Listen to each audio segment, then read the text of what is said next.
ಭಕ್ತಾನಾಂ ಮಾನಸಾಂ ಭೋಜಭಾನವೇ ಕಾಮಧೇನವೇ ನಮತಾಂ ಕಲ್ಪತರವೇ ಜಯೀಂದ್ರಯತಯೇ ನಮಃ ಕುಶಾಗ್ರಮತಯೇ ಭಾನುದ್ಯುತಯೇ ವಾದಿಭೀತಯೇ ಆರಾಧಿತಶ್ರೀಪತಯೇ ಸುಧೀಂದ್ರಯತಯೇ ನಮಃ ಪೂಜ್ಯಾಯ ರಾಘವೇಂದ್ರಾಯ ಸತ್ಯಧರ್ಮರತಾಯ ಚ ಭಜತಾಂ ಕಲ್ಪವೃಕ್ಷಾಯ ನಮತಾಂ ಕಾಮಧೇನವೇ ಸ್ವಶ್ಚಸ್ತ್ವಾಷೇಢಸತಾಂ ಅಖಿಲ ಸನ್ಮಂಗಲಾನಿ ಭವಂತು.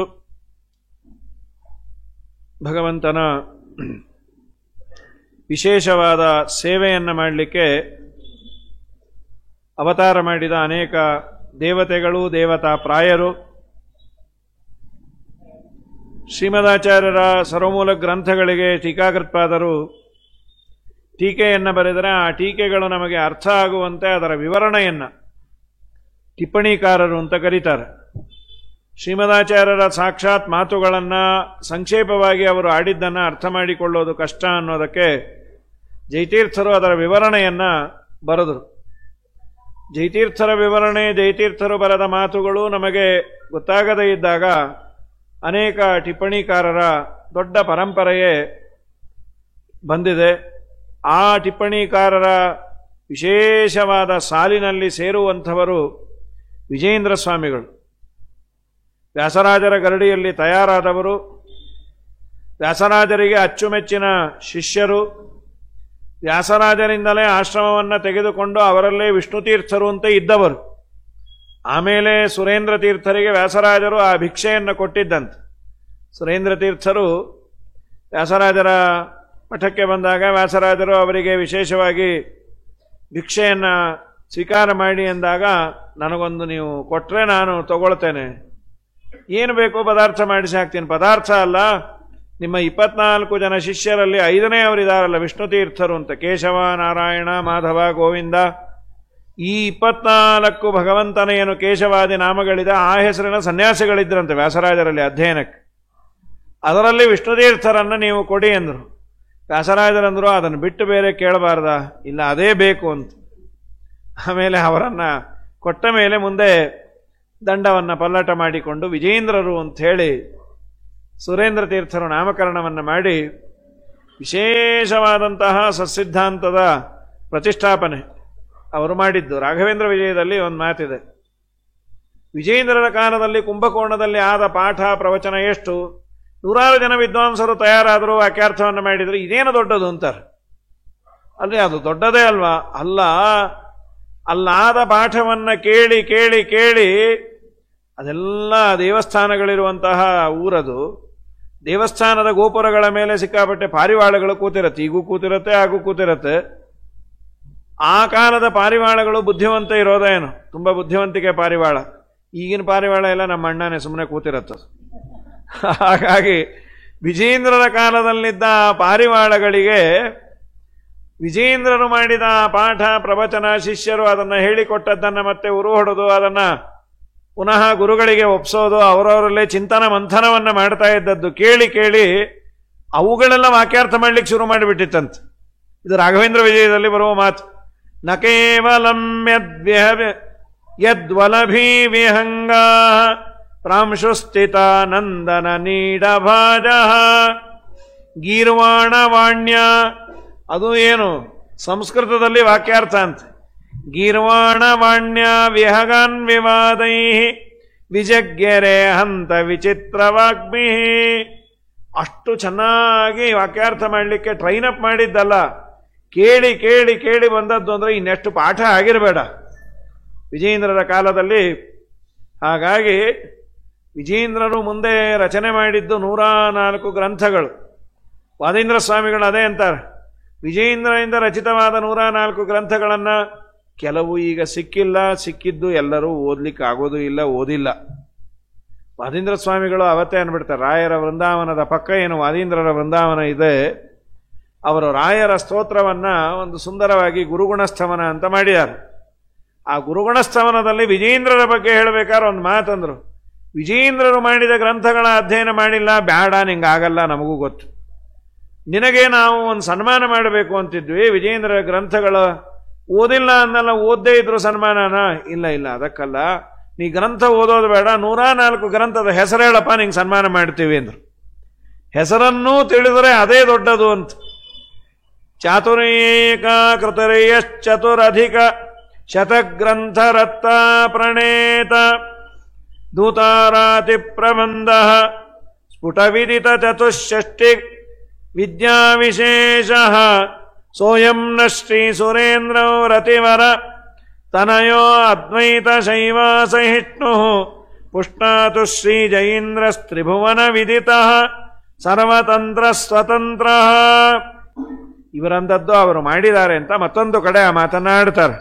ಅವರು ಹೇಳಿದ ಗ್ರಂಥಗಳ ಹೆಸರನ್ನ ಹೇಳಿದ್ರೆ ಅವನೇ ಮಹಾವಿದ್ವಾಂಸ ಅಂತ.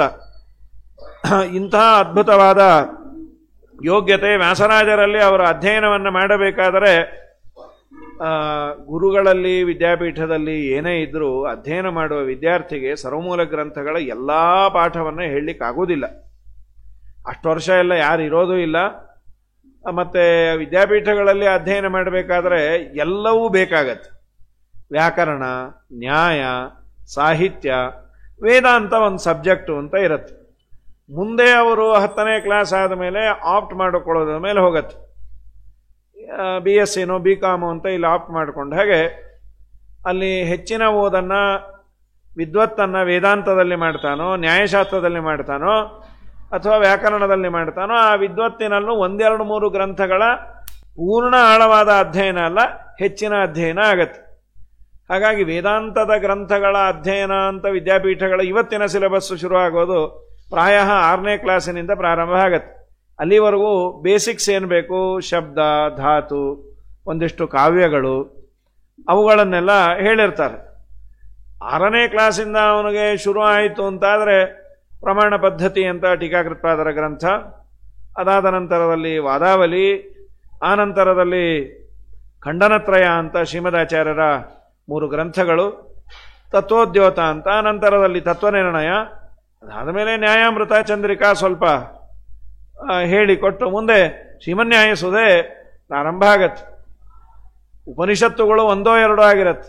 ಉಪನಿಷತ್ತುಗಳು ಬೃಹದಾರಣ್ಯಕ ಮತ್ತು ಈ ಎಲ್ಲ ಉಪನಿಷತ್ತುಗಳು ಅದೆಲ್ಲ ಪಾಠ ಆಗಬೇಕು. ಇನ್ನು ಬೇಕಾದಷ್ಟು ಗ್ರಂಥಗಳೆಲ್ಲ ಉಳಿದಿರತ್ತೆ. ಆದರೆ ಯಾಕೆ ಹೇಳಲಿಕ್ಕೆ ಬಂದೆ ಅಂದರೆ 12 ವರ್ಷ ವಿದ್ಯಾಪೀಠದಲ್ಲಿದ್ದ ವಿದ್ಯಾರ್ಥಿಗಳಿಗೆ ಆಗುವ ಪಾಠ ಸರ್ವಮೂಲ ಗ್ರಂಥಗಳ ಒಂದು ಝಲಕ್ ಅಂತಾರಲ್ಲ, ಹೇಗೆ ಅರ್ಥ ಮಾಡಿಕೊಳ್ಳಬೇಕು ಅನ್ನೋದನ್ನು ತೋರಿಸಿಕೊಟ್ಟಿರ್ತಾರೆ. ನಂತರದಲ್ಲಿ ಇವರು ವಿಶೇಷ ಅಧ್ಯಯನವನ್ನು ಮಾಡೋದು ಅಥವಾ ಇವರು ಪಾಠವನ್ನು ಹೇಳೋ ಸಲುವಾಗಿ ನೋಡಿಕೊಂಡು ಒಬ್ಬರ ಹತ್ರ ಹೇಳಿಸಿಕೊಳ್ಬೇಕು. ಆದರೆ ನಮ್ಮ ವಿಜಯೇಂದ್ರ ಸ್ವಾಮಿಗಳು ವ್ಯಾಸರಾಜರಲ್ಲಿ 6 ಬಾರಿ ಸರ್ವಮೂಲ ಗ್ರಂಥ ಓದಿದ್ರಂತ. ಇನ್ನು ಅವ್ರಿಗೆ ನಿದ್ದೆನೇ ಮಾಡಿರ್ಲಿಕ್ಕಿಲ್ಲ. ಅದನ್ನೇ ಅಂತಾರೆ, ಷಡ್ವಾರಂ ವ್ಯಾಸರಾಜೇಂದು ಮುಖಾಶ್ರುತ್ವ ವಿಶೇಷತಃ ಮಧ್ವಶಾಸ್ತ್ರಾರ್ಥ ಸಾರಂತು ವ್ಯಾಚಕ್ಷಾಣಂ ನಿಜಾನ್ ಪ್ರತಿ. 6 ಬಾರಿ ಸರ್ವಮೂಲ ಗ್ರಂಥ ಓದಿರಬೇಕು ಅಂದರೆ, ಈಗ ಹೇಳುವವರು ಏನೋ ಸಾಮಾನ್ಯರು ಅಂತಾದರೆ ಪೇಜ್ಗಳು ಮುಂದೆ ಹೋಗ್ತಾ ಇರತ್ತೆ. ತಿಂಗಳಿಗೊಂದು ಮಂಗಳ ಪೂರ್ಣ ಆಯ್ತಾ ಅಧ್ಯಯನ, ಗುರುಗಳಿಗೆ ಗೊತ್ತಾಯ್ತು ನಂಗೆ ಬರಲ್ಲ ಅಂತ, ಅದಕ್ಕೆ ಮಂಗಳ ಮಾಡೇ ಕೊಟ್ಟು ಕಳಿಸ್ಬೇಡ ಅಂತ. ಆ ಥರ ಮಂಗಳ ಮಾಡೋದು ಬೇರೆ. ಪದದ ಅರ್ಥವನ್ನು, ಅದರ ಮೇಲಿರುವಂತಹ ವಿಶೇಷವನ್ನೆಲ್ಲ ಹೇಳಿ ಪಾಠವನ್ನು ಕೇಳಿದವರು ಹೇಳಿದವರು.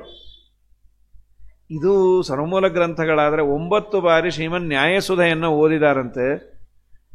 ನಮ್ಮ ಗುರುಗಳು ಒಮ್ಮೆ ಹೇಳಿದ್ರು, ಸಾಮಾನ್ಯ ಒಂದು ಮಗು ಚೆನ್ನಾಗಿ ಹುಟ್ಟಿದೆ, ಅದು ಪ್ರೀ ಮೆಚೂರ್ಡ್ ಅಲ್ಲ, ಇನ್ನೊಂದು 2 ತಿಂಗಳು ತಾಯಿ ಗರ್ಭದಲ್ಲಿರಬೇಕಾಗಿತ್ತು, ಇದು ಯಾವುದೂ ಅಲ್ಲದ ಮಗು ಅಂದರೆ 9 ತಿಂಗಳು ತುಂಬಿದ ಮೇಲೆ ಹಡೆದರೆ ಹೆಚ್ಚು ಸಮಸ್ಯೆ ಇಲ್ಲ. ಇನ್ಕ್ಯುಬುಲೇಟರಲ್ಲಿ ಇಟ್ವಿ, ಅದು ಮಾಡಿದ್ವಿ, ಇದು ಮಾಡಿದ್ವಿ, ಏನಿಲ್ಲ, ತಾಯಿ ಒಡಲಲ್ಲೇ ಇರತ್ತೆ, ಗರ್ಭದಲ್ಲೇ ಚೆನ್ನಾಗಿ ಬೆಳೆದಿದೆ ಅಂತ. ಸೊ 9 ಅನ್ನೋದು 9 ತಿಂಗಳು ಇದ್ದರೆ ಮಗು ಚೆನ್ನಾಗಿ ಇರತ್ತೆ, ಚೆನ್ನಾಗಿರುವ ಮಗು. ಶ್ರೀಮನ್ಯಾಯಸುಧೆಯನ್ನು ವ್ಯಾಸರಾಜರಿಂದ 9 ಬಾರಿ ವಿಜಯೇಂದ್ರರು ಕೇಳಿದ್ದರಿಂದ ಇಲ್ಲಿ ಎಷ್ಟು ಮಕ್ಕಳು ಬಂದು ಅಂದರೆ 104 ಮಕ್ಕಳು ಬಂದು ಅಂತ. ಎಲ್ಲ ಚೆನ್ನಾಗಿರೋ ಮಕ್ಕಳೇ, 104 ಗ್ರಂಥಗಳು ಅನ್ನುವಂತಹ ಮಕ್ಕಳನ್ನು ವಿಜಯೇಂದ್ರರು ಜಗತ್ತಿಗೆ ಕೊಟ್ಟರು. 104 ಗ್ರಂಥಗಳ ಪಾಠ ಪ್ರವಚನ. ಅದೇನು ನವಕೃತ್ತೋ ನ್ಯಾಯಸುಧಾಂ ವ್ಯಾಸತೀರ್ಥ ಪಯೋನಿಧೇ ಉದ್ಧೃತ್ಯ ಪೀತವಂತಂಚ ನಾಕೀಂದ್ರಮಿವ ಸನ್ನುತಂ ಅಂಥೇಳಿ ಅವರ ಬಗ್ಗೆ ಹೇಳ್ತಾರೆ. ಅಂಥ ಅದ್ಭುತವಾದ ಯೋಗ್ಯತೆ. ಜಿತ್ವಾ ವಾದೇ ವೀರಶೈವ ಗುರುಂ ವಿಸ್ತೃತ ತನ್ಮಠಂ ಅಪಹೃತ್ಯೈವ ಸಂವಾಸಂ ಕೃತವಂತಂ ಸತಾಂಹಿತಂ. ಕುಂಭಕೋಣಕ್ಕೆ ಇವರು ಕಾಲಿಟ್ಟಾಗ ಆ ಕಾಲದಲ್ಲಿ ಯಾರು ಪ್ರಸಿದ್ಧರೋ ಅವರಿಗೆ ಕ್ಷೇತ್ರ ಅಂತಾಗಿರೋದು, ಶೈವ ಕ್ಷೇತ್ರ ಅದು. ಅವರ ಜೊತೆ ವಾಕ್ಯಾರ್ಥವನ್ನ ಮಾಡಿ ಇಡೀ ಕುಂಭಕೋಣದ ಎಲ್ಲ ದೇವಸ್ಥಾನಗಳ ಆಧಿಪತ್ಯವನ್ನ ಪಡೆದಂತಹ ಮಹಾನುಭಾವರು ವಿಜಯೇಂದ್ರರು. ವಿಜಯೇಂದ್ರರಿಗೆ 64 ಬಗೆ ವಿದ್ಯೆಗಳು ಬರ್ತಿತ್ತಂತೆ. ಇರೋದೇ 64, ಮತ್ತೆ ಇನ್ನೊಂದು 65 ಇಲ್ಲ. ಎಷ್ಟಿತ್ತೋ ಅಷ್ಟು ಬರ್ತಾ ಇತ್ತು. ಈಗೆಲ್ಲ 64 ಬಗೆ ವಿದ್ಯೆ ಅಂದರೆ ಅದರಲ್ಲಿ ಏನದು? ಎಲ್ಲವೂ ಆಗ್ಬೇಕು ಅದರಲ್ಲಿ, ಎಲ್ಲ ವಿದ್ಯೆನೂ ಅದರಲ್ಲಿ. ಶಿಲ್ಪಕಲಾ, ಇನ್ನು ಏನೋ ದೊಂಬರಾಟ, ಇವುಗಳೆಲ್ಲ ವಿದ್ಯೆ ಅಂತ. ದೊಂಬರಾಟ ಅಂದರೆ ತುಂಬ ಸೂಕ್ಷ್ಮವಾದದ್ದರ ಮೇಲೆ ನಡೆಯೋದು ಮಾಡೋದು ಹೇಳ್ತೇವಲ್ಲ. ವಿಜಯೇಂದ್ರರ ಕಾಲದಲ್ಲಿ ಎಲ್ಲ ತರಹದ ಚಾಲೆಂಜನ್ನು ಗುರುಗಳ ವಾಯುದೇವರ ಅನುಗ್ರಹದಿಂದ ಅಕ್ಸೆಪ್ಟ್ ಮಾಡಿ ಮಧ್ವ ಸಿದ್ಧಾಂತದ ಪ್ರತಿಷ್ಠಾಪನೆಯನ್ನ, ವಾದವನ್ನ ಮಾಡಿ ಪರವಾದಿಗಳನ್ನು ನಿಗ್ರಹ ಮಾಡಿ ಗೆಲ್ಲೋದು ಒಂದು ಕಡೆ. ಅದು ಬೌದ್ಧಿಕವಾದಂತಹ ಶ್ರಮ ಬೇಕು, ಅಧ್ಯಯನ ಬೇಕು. ಆದರೆ ನೀವು ಏನೇ ನಮ್ಮ ಮೇಲೆ ಚಾಲೆಂಜ್ ಮಾಡಿದ್ರು ಗೆಲ್ತೇನೆ ಅನ್ನುವಂಥ ಎದೆಗಾರಿಕೆ, ಅದು ದೇವರ ಅನುಗ್ರಹ, ಗುರು ಅನುಗ್ರಹ. ಎಷ್ಟು ಅಂದರೆ ವ್ಯಾಸರಾಜರ ಅನುಗ್ರಹ ವಿಜಯೇಂದ್ರರಿಗೆ. 64 ವಿದ್ಯೆಯಲ್ಲಿ ಪಾರಂಗತರು. ಯಾರ್ಯಾರೋ ಬರೋರು ನಿಮಗೆ ಇದು ಬರಲ್ಲ ಅದು ಬರಲ್ಲ ಅಂತ ಅಪಲಾಪ ಮಾಡೋರು. ದೊಂಬರಾಟದವನಂದ ನಿಮಗೆ, ಅಲ್ಲ ರೀ ನೀವು ಸನ್ಯಾಸಿಗಳು ಇದೆಲ್ಲ ಎಲ್ಲಿ ಕಲ್ತಿರ್ತೀರಿ, ಇದು ಯಾವ ಇನ್ಸ್ಟಿಟ್ಯೂಟಲ್ಲಿ ಹೇಳ್ಕೊಡ್ತಾರಪ್ಪ? ದೊಂಬರಾಟದ ಇನ್ಸ್ಟಿಟ್ಯೂಷನ್ ಅಂತ ಎಲ್ಲೂ ಕೇಳಿಲ್ಲ. ಆ ಥರ ಯಾರು ಹೋಗ್ತಾರೆ ಯಾರು? ಆದರೆ ವಿಜಯೇಂದ್ರನಿಗೆ ಬಂದು ಅವನು ಎಲ್ಲೋ ಒಂದು ಹಗ್ಗ ಕಟ್ಟಿ ನಡೀತಾನಲ್ಲ, ಬ್ಯಾಲೆನ್ಸ್ ಮಾಡೋದು ಕಷ್ಟವೇ. ಹಗ್ಗದ ಮೇಲೆ ನಡೀತಾನೆ, ತಲೆ ಮೇಲೆ ತನ್ನ ಮಗುನ ಕೂಡಿಸ್ಕೊಂಡಿರ್ತಾನೆ, ಎಲ್ಲ ಸರಿ. ವಿಜಯೇಂದ್ರರಿಗೆ ಅನ್ನಂತ, ಇವೆಲ್ಲ ನಿಮ್ಗೆ ವಿದ್ಯೆ ಬರೋದಿಲ್ಲ, ಇದೆಲ್ಲ ಕಲ್ತಿರೋದಿಲ್ಲ. ಇಲ್ಲ ನಮಗಿದು ಬರುತ್ತೆ ಅಂದರು. ಹಗ್ಗದ ಮೇಲೆ ನಡೀತೀರಾ? ಹಗ್ಗ ಬಿಚ್ಚು ಅಂದ್ರು. ನೋಡಿದ್ರ ಅದಕ್ಕೆ ಅಂದ್ರು ನಡಿಲಿಕ್ಕಾಗಲ್ಲ. ಹಗ್ಗ ಯಾಕೆ ಬಿಚ್ಚದ್ರಿ ಅಂದ, ಮೈಲಿಗೆ ಹಗ್ಗ ಅಂದ್ರಂತವ್ರು. ಮತ್ತೇನು ಮಾಡ್ತೀರಿ? ಒಂದು ಬಾಳೆ ನಾರನ್ನು ಕಟ್ರಿ ಅಂದ್ರಂತವ್ರು.